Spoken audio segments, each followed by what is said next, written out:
Then I got pregnant with our first child, and I kid you not, it was a very, very difficult journey.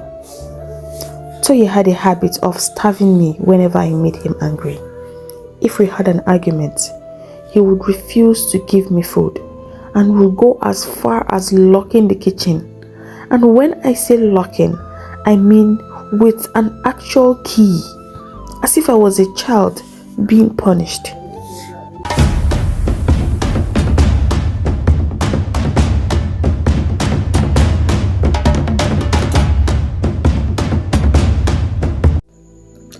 My name is Wumi, and I am telling this story not because I owe anyone any explanation, but because I want the truth to be known. People have judged me, men, women, even those who have never walked a day in my shoes. They have called me names, whispered behind my back, twisted my story to fit whatever version makes them comfortable. But let me be clear, I do not care. I have never cared. I have worked too hard, sacrificed too much, and come too far to let the opinions of people who do not know me define who I am. Everything I have, I earned. Every success, every victory, every piece of the life I built, I fought for it. Nothing was given to me freely. Nothing came easy for me. And yet, the man I once called my husband has painted me as a villain. He has made the world see me and my family as evil, twisting our name into something ugly. He has told his version, played the victim, and let the world believe whatever suited them. But enough is enough. For the sake of my children, for the sake of my family, I will speak. I will tell my side of the story, and whether the world believes me or not, at least the truth will finally be out. I met my ex-husband, Toye, in 2017.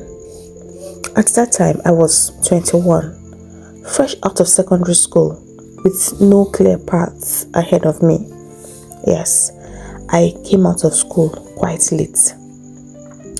My parents did not have the money to send me to university, so I had to find something to do with my hands. That was how I started learning tailoring. My madam was a well-known seamstress, and as fate would have it, she made clothes for Toye's mother. That was how he first came into my life. He walked into my place of apprenticeship every now and then to pick up clothes for his mother. He was always well-dressed, well-spoken, and carried himself with confidence. At first, I did not think much of him, but then he started to notice me. He was charming, always finding little excuses to strike up a conversation whenever he came around. He would compliment my work, ask about my day, and sometimes even bring small gifts. Nothing extravagant, just thoughtful things that made me feel seen. And I liked him. I liked the way he talked. I liked the way he made me feel special, as if I was the only one in the room when he looked at me. Well, long story short, one thing led to another. We started dating, and by December 2020, he asked me to marry him. I said yes. I was young, hopeful, and in love.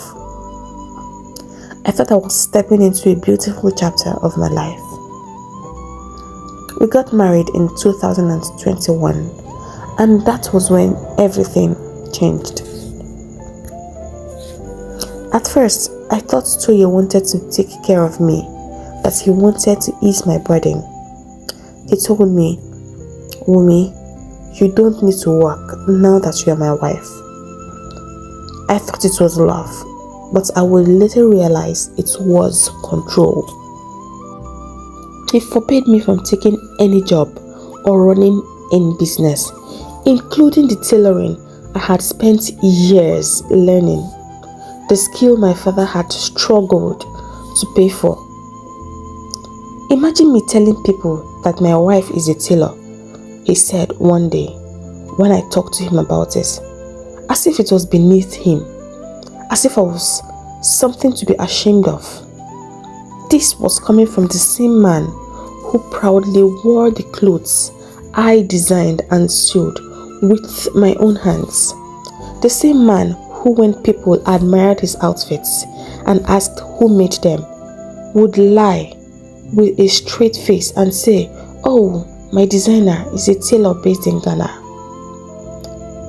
The way he would brag about it, you'd think he had personally gone to handpick a world-class designer. Meanwhile, it was my work, the work of the wife he refused to acknowledge in public. It was so painful and heartbreaking. But that is a story for another day, because this was only the beginning. Despite being the first child with two younger siblings who looked up to me, I obeyed Toye. I did it not because I wanted to, but because I had been raised to respect my husband, to avoid bringing shame to my home. I thought submission meant peace. I thought if I listened, if I avoided arguments, if I made myself small, things would get better. But that decision, it has become one of my biggest regrets. From the moment I agreed to stay home, my life was no longer mine. I had to ask Toye for everything, down to the most basic things, including money to buy sanitary pads. And before you ask, why didn't you have to save from the food money? Let me tell you how impossible that was. Toye controlled everything. I had to write a comprehensive list for anything and everything I needed for the house, down to the last cup of rice. He would go through it, cross out things he deemed unnecessary. Then we would go to the market together. I would pick and he would pay. I never had a single penny to my name, not even loose change from the market. And the worst part, he made me look bad to my own family. Every time my siblings or parents called to ask for money, I had nothing to give. I would tell Toye and he would ignore me. But when they called him directly, he would act like he knew nothing about it. She didn't tell me anything, no, he would say. Then proceed to send them the money himself. They never believed me. To them, I had simply changed after marriage. I could not say anything. I endured it all in silence. I was a rich man's wife, the envy of many. I smiled for the world to see, but inside I was suffering. Then I got pregnant with our first child. And I kid you not, it was a very, very difficult journey.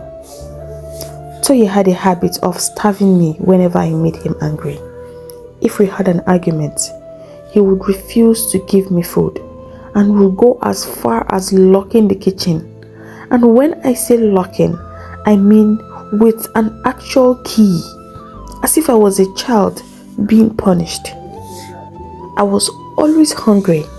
Sometimes I would swallow my pride and beg anyone I could, neighbors, even the house help of our next door neighbor, for small money or food.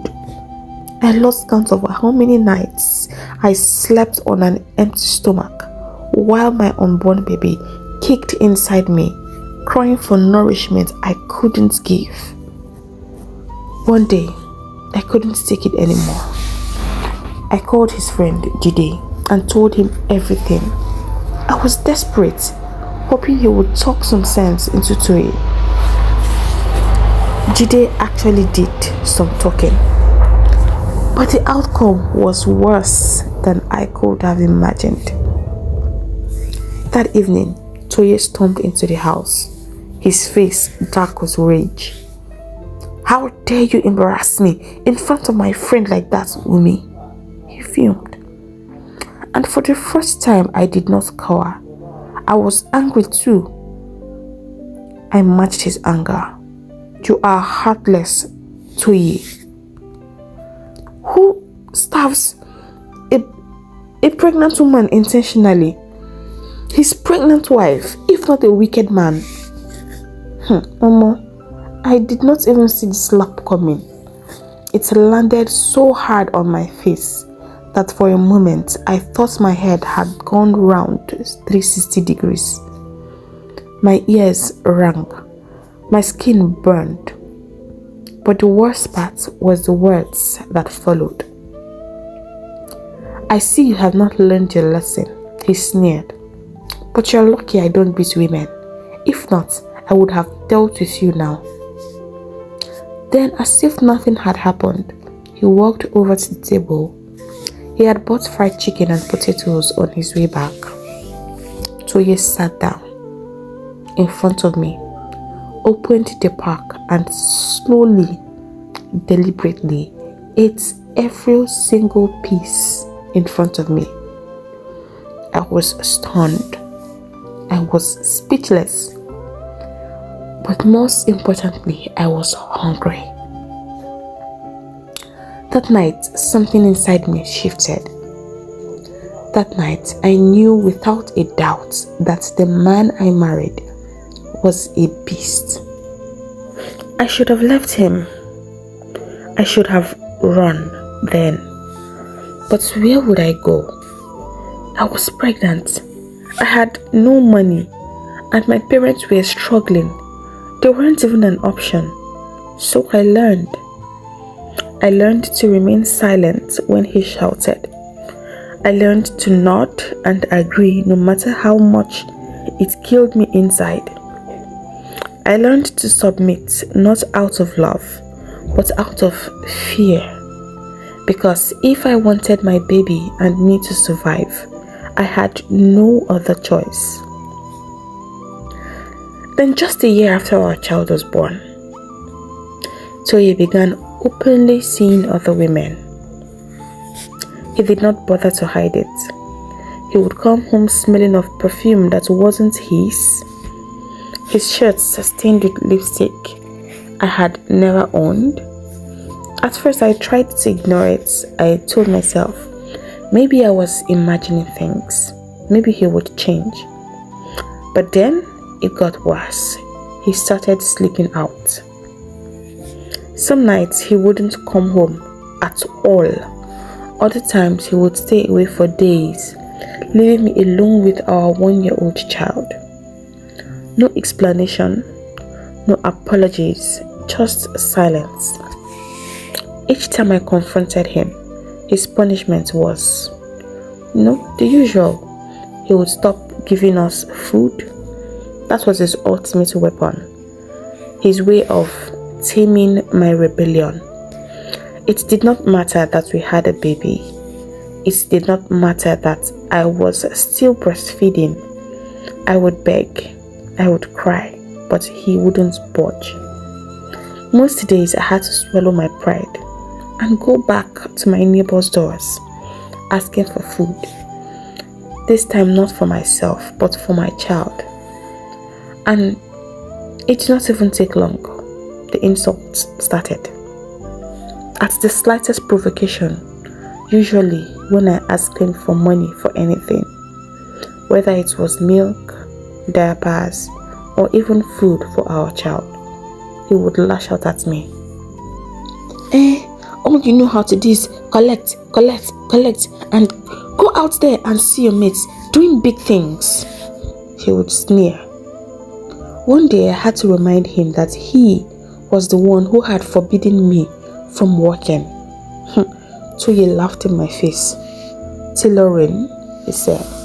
Sewing clothes. You call that one work? You are an illiterate. I'm talking about women with degrees, working in big companies, doing big things, holding big positions. You are here talking about tailoring. I was stunned. But Toye, I said, you and I have the same level of education. Why are you calling me an illiterate? He scoffed. Yes, I agree. But your case is different. I chose not to go because I wanted to do business.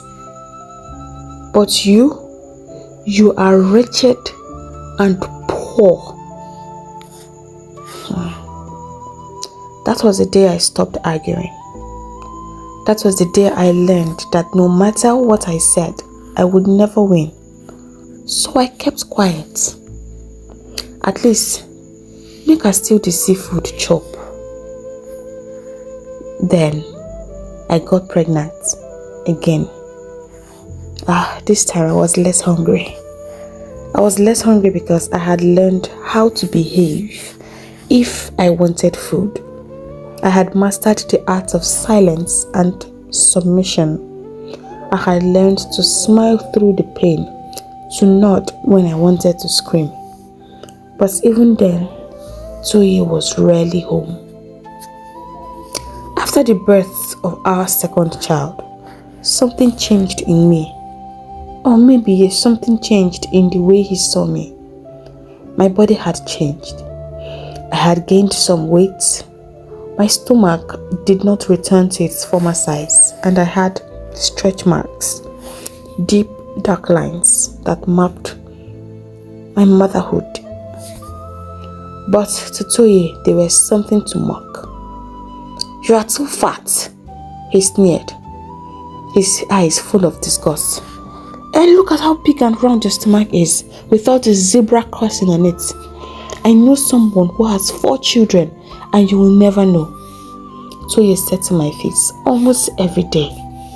It hurt me so much, considering the fact that I had both of his children via a cesarean section. But still, I swallowed the pain. Every day it got worse.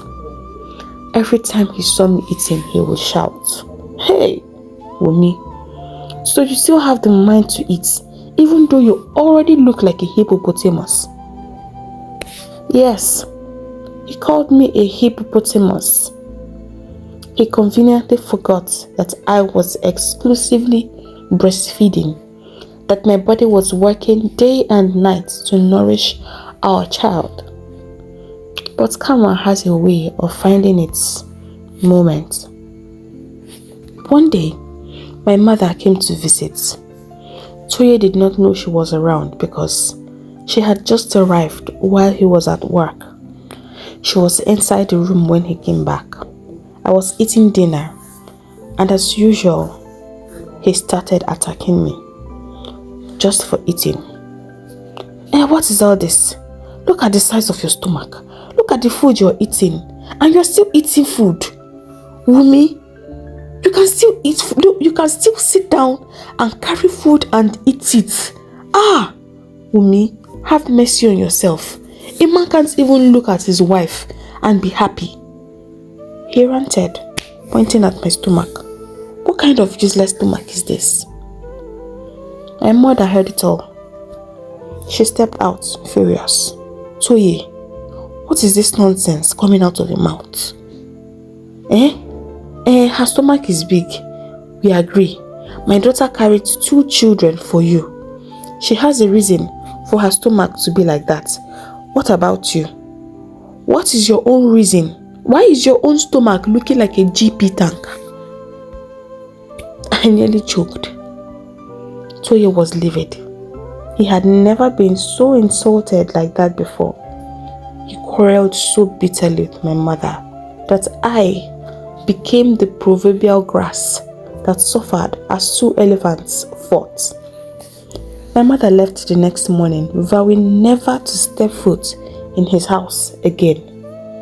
And Toye, he did not beg her, not until my father summoned him.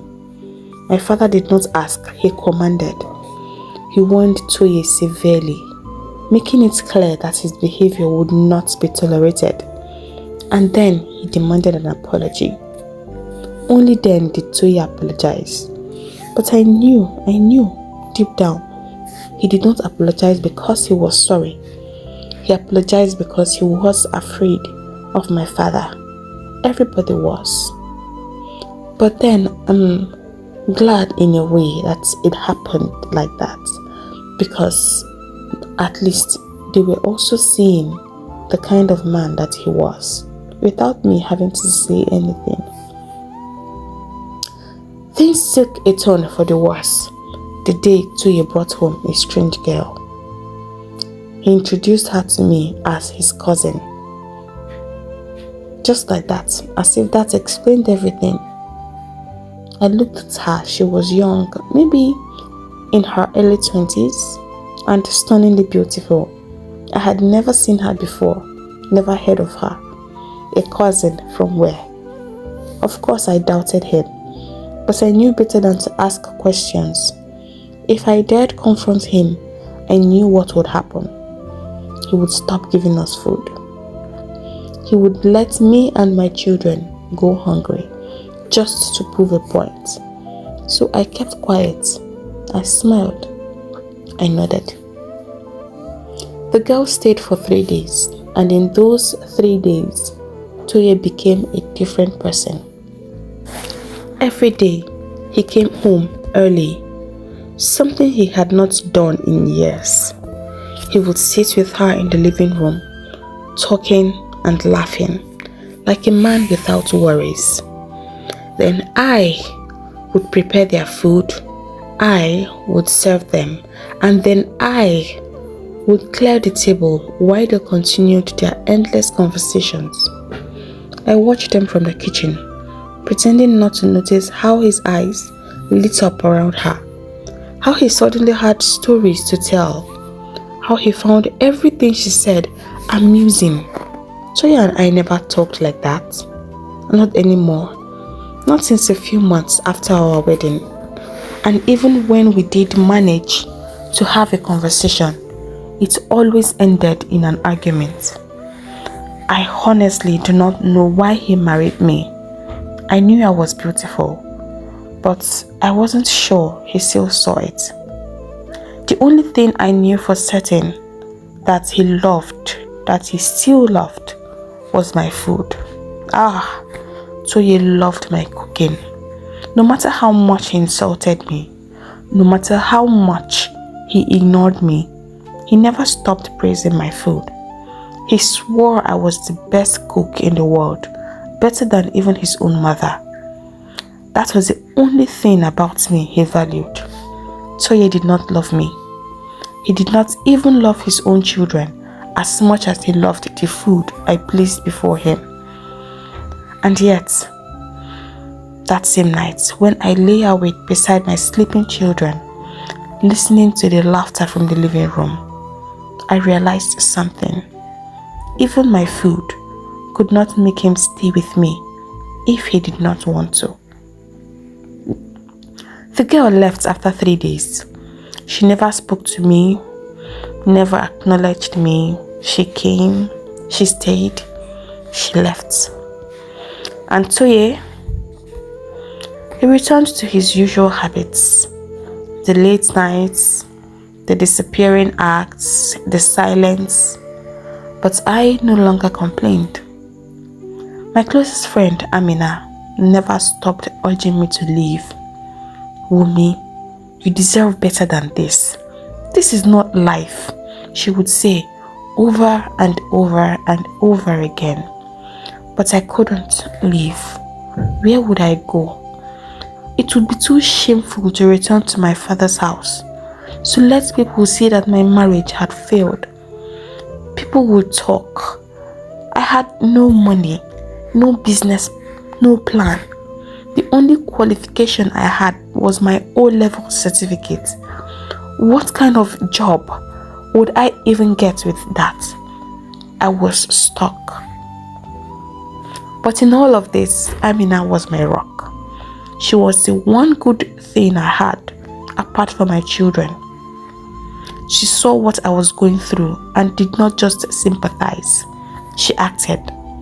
She convinced her husband to move into the same neighborhood I stayed, just so she could be close to me. She was my safe space, the one person I could cry to without shame, the one who reminded me that I was not alone. I did not have money. I did not have freedom, but I had Amina. And for now, that was enough.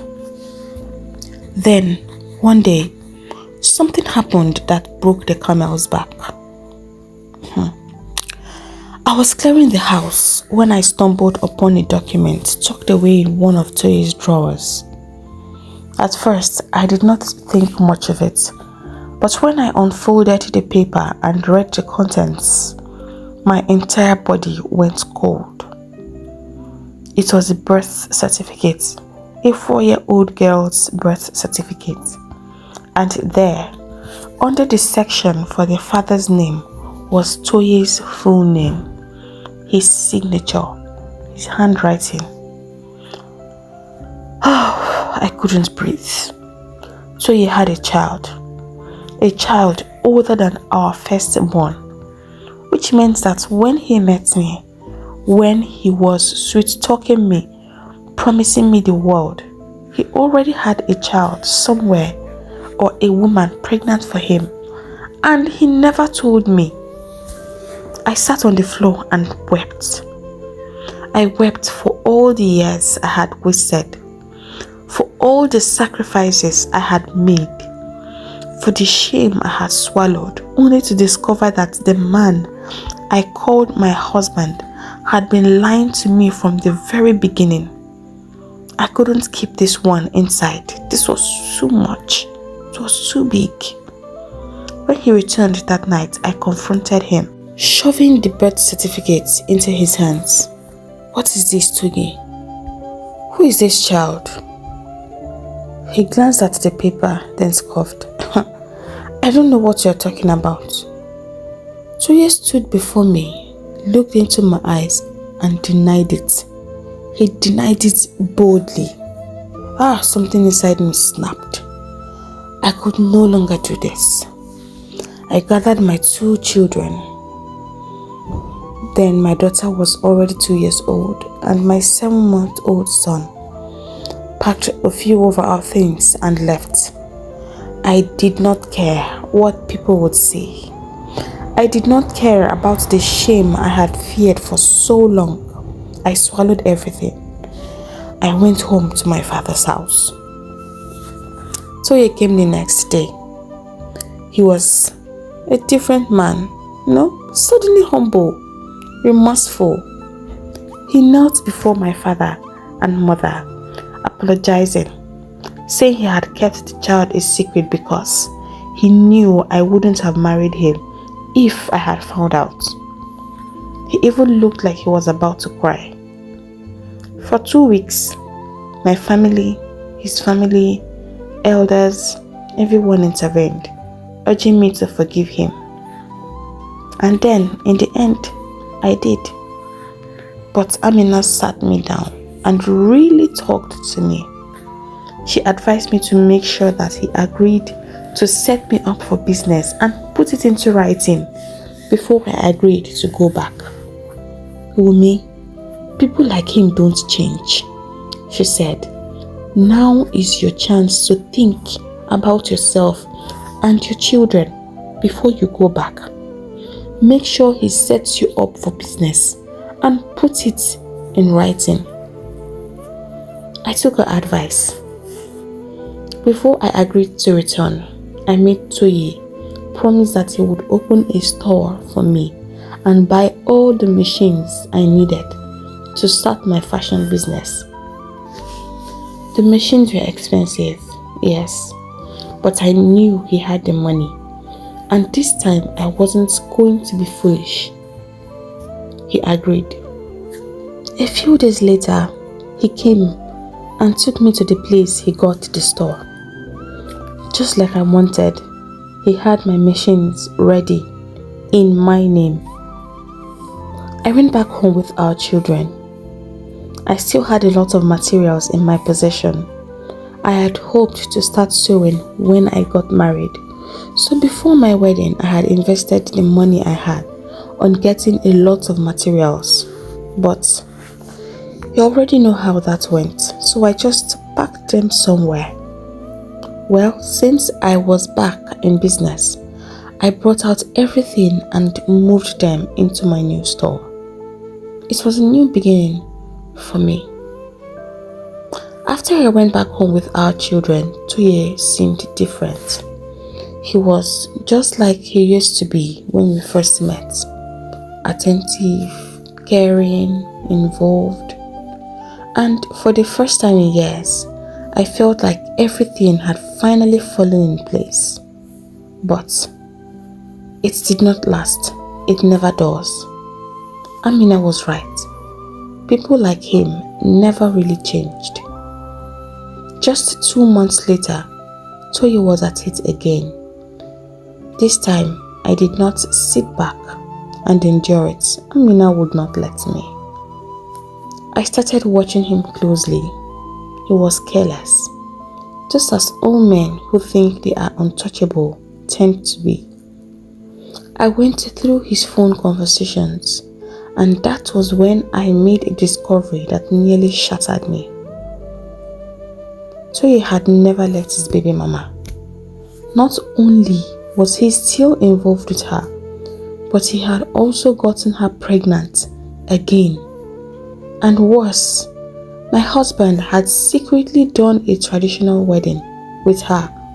He had paid bride price on her head without my knowledge. I could not breathe. The man who made the world believe that I was the evil one. The man who controlled every aspect of my life. Who insulted me, starved me, belittled me, had been living a double life all along. I should have confronted him. I should have, thrown his phone in his face, screamed, broken things, done something. But I couldn't. I didn't. I knew that moment that my marriage was over. But I needed to be smart. Amina refused to let me sink into sadness and despair. This is not the time to break down, she told me. If you must leave, you need to be strong. You need to work harder than ever before. You must stand on your own feet, Wumi, before you go. She was right. So I dried my tears, swallowed my pain, and began working like my life depended on it. Because it did depend on it. I did not confront him. I did not change my attitude.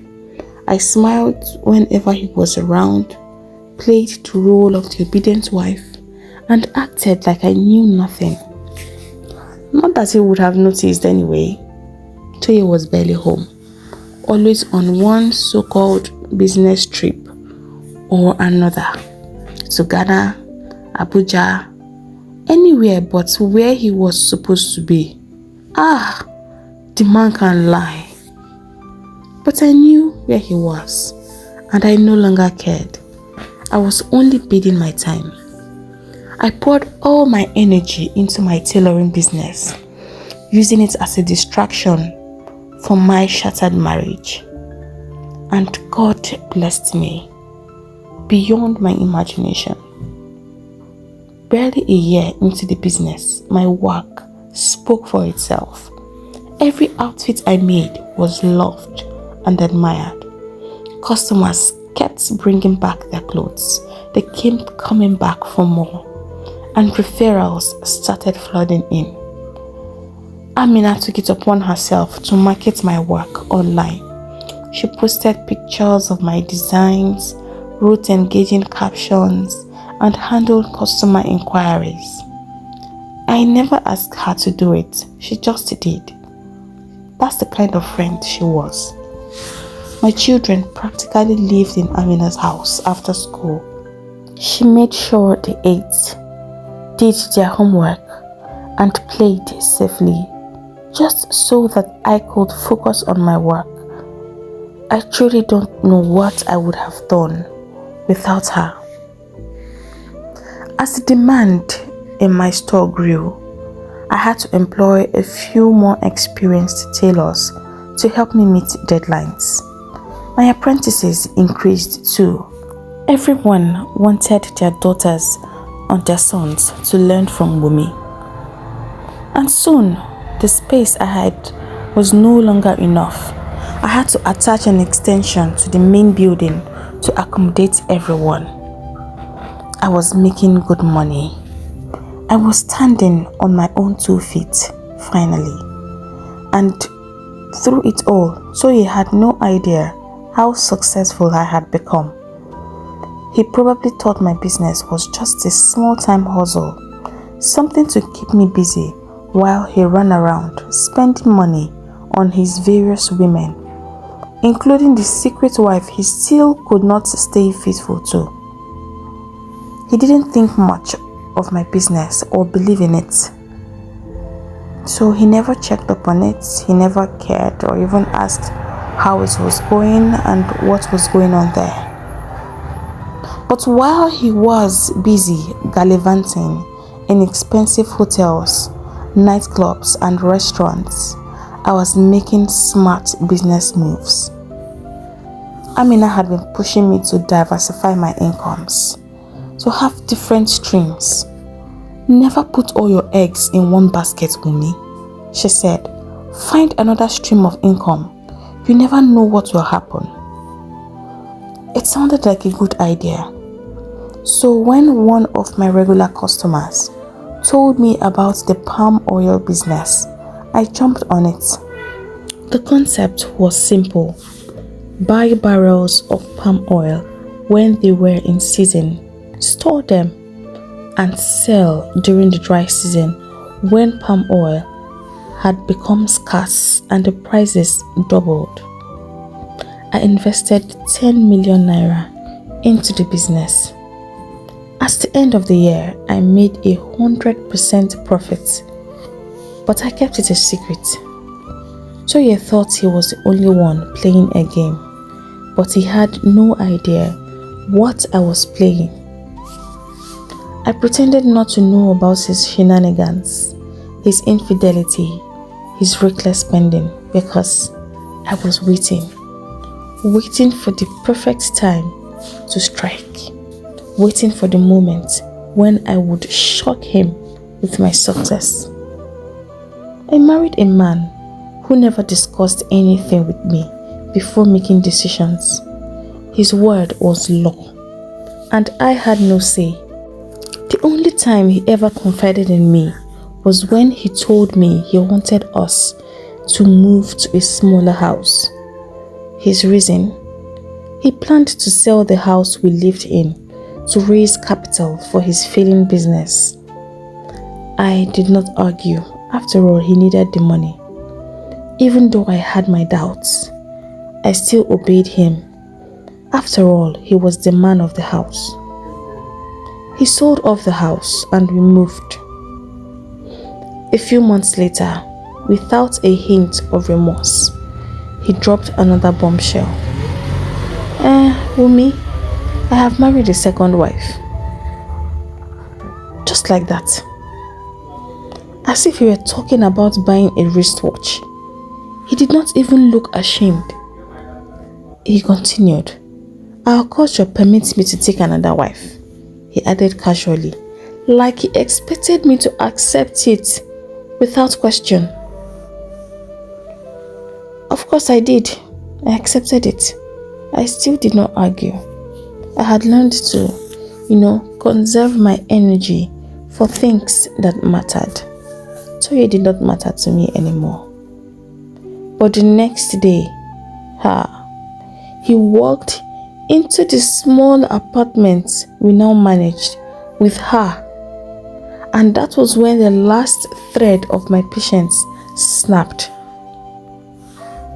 This was the same girl he had introduced to me as his cousin. His cousin. The girl who had come to our home months ago, sitting comfortably on my couch, laughing and chatting with my husband while I served them food like a fool. That same girl was his new wife, and that same girl was his baby mama, the mother of the child whose birth certificate I had found. She was pregnant again for him. I could not stand it. I knew at that moment that I was done for good. I took my children and walked away. This time, there was no looking back. Toye pleaded. He called. He sent messages. He even came to my shop multiple times trying to talk to me, but my mind was made up. 3 weeks later, my family refunded his bride price. I was free. I had reclaimed my life and I was never going back. Toye kept pleading. He begged my family. He sent people to talk to me. He even knelt in front of me more times than I could count. But his pleas weren't because he loved me or regretted his actions. No. Toye's tears started the day he discovered how successful I had become. He had assumed I was still the same helpless woman he abandoned, the same woman he mocked, insulted and controlled for years. But now, I was nothing like that woman he had left behind. I had renovated my father's house, transformed it into a modern home. I had moved into a comfortable apartment of my own. My business had grown into an empire, and I was making more money than he ever imagined. Toye became bitter. The man who once laughed at my tailoring skills now demanded ownership of my fashion empire and every profit I had made from it. He claimed that everything I had acquired belonged to him. I don't even know how that made sense to him, but that was not the worst part. The worst part was that he demanded custody of our children, the same children he abandoned, the same children who knew hunger because their father was too busy chasing women to care for them, because their father liked to prove that he was in control. I paid him no mind, but I wasn't done shocking him. You see, Toye had sold our house when his business was failing, but never did he imagine that the person who bought it through an agent was me. And I had rented it out because I couldn't bring myself to live in it. Yes, I bought his house. When he found out, he nearly lost his mind. He ran to his family, told them things. They believed him, and together they started fighting me. They wanted my business. They wanted my money. They wanted my children. Yet, not a single one of them had ever bought even a biscuit for my babies. When Toye saw that he could not shake me, he started spreading lies. He told everyone that I was now selling my body for money, that I made him go broke so that I could buy his house. For some, he told that I collected his house as alimony. He was telling people how he started a business for me, only for me to abandon him when his business started failing. He twisted the story. making himself the victim after all that he had done to me. For 6 months, Tuye threatened me. He said he would make me run mad, that I would pick food from the gutters and drink dirty water if I did not return everything, including the children, to him, my children. I knew he was desperate. I knew the kind of man I had married. So, I did not take his threats lightly. I sued him, and I was ready for war. The battle in court was intense. Our faces were splashed across blogs, news channels, social media. People had opinions. Some criticized me for taking my husband to court. Why take your own husband to court over mere words? Something that he may not even really have meant. Did you really have to buy his house? That was too much. But I did not care. There was no way I was going to sit back and watch my sweat, my hard work, and my future taken from me. I fought with everything I had, and I won. The court ruled in my favor, granting me full custody of my children. Tuye was ordered to sign an undertaking. If anything happened to me, my children, or my business, he would be held responsible. My lawyer wanted to take things even further. He suggested that we demand financial compensation for all the emotional abuse I suffered. But I declined. That would have been like going too far. I did not need his money. I didn't need anything from him. Not that he still had any money. Even his new wife left him in the midst of the whole family scandal. I heard that she told him that he was not the real father of the child in her womb. Obviously, he had no more money, so he was of no use to her. After our marriage was officially annulled and the legal battles were settled, we went our separate ways. And I have been living my best life ever since. My children are thriving. My business has never been better. It's been a year now, and I have not seen or heard from Tuye again, and I do not care to. Now, I have only 3 goals in life. Work hard to make more money. Raise my children with love and wisdom. Take care of myself physically, emotionally, and mentally. So, now that you have heard my story, I hope you understand why I took my husband to court. I was never unfaithful to him, not for a single day. I did not take his house as alimony. I bought it with my own hard-earned money. He wanted to sell, and I was willing to buy. I'm a businesswoman. Hey lovers, thank you for listening to this story. If you are new here, welcome to our community. I hope you enjoyed listening to this as much as I enjoyed creating it. If you have not done so already, please hit the subscribe button.